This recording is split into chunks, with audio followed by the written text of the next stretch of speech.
Hi guys, magandang araw po sa inyong lahat. Kamusta na po kayo? Sana po ay nasa mabuti kayong kalagayan. Ewan ko sa mga kaedad ko siguro na 40 years old pataas. I'm already 47, turning 48 this year. At gumagamit kayo ng mga computers. Siguro nakagamit na kayo ng DOS na operating system from Microsoft. Naalala ko before, my first encounter in using DOS is way back in 1995. That is 31 years ago.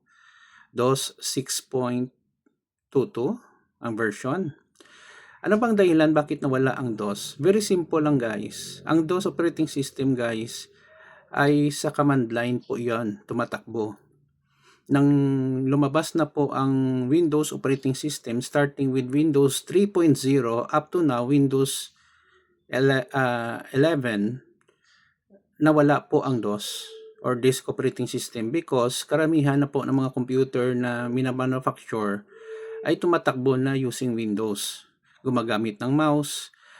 Isang reason kasi nag-improve na po ang hardware. Ang DOS guys or disk operating system, you can only run programs, one program in a time. And then 8-bit to 16-bit architecture pa yon.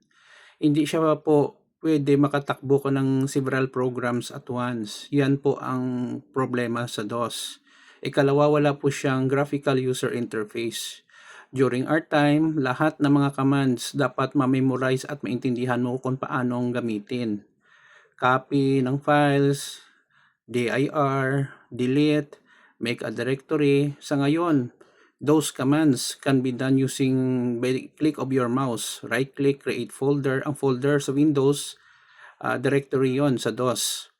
At kung ano-ano pa mga commands. Karamihan ng mga bata or hindi na naabutan ng DOS ay hindi na yun marunong sa command line na mga command line.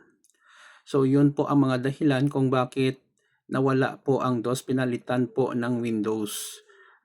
Paglabas po ng Windows XP, totally wala na talaga ang DOS, no? Hindi mo magamit mo siya but you have to go to the command prompt. Until now in Windows 11 may command prompt pa rin, no? Kaso lang karamihan ay mga ginagamit na po ng mga engineers, no? So yun po ang dahilan. Sana po ay may natutunan po kayo sa aking video. Sa ngayon, balik tanaw po sa DOS operating system. Maraming salamat sa inyong pakikinig at panonood sa aking mga videos. Please follow me in my Facebook and YouTube channel. Until then, ito naman po ang kaibigan nyo si Jake. Paalam guys!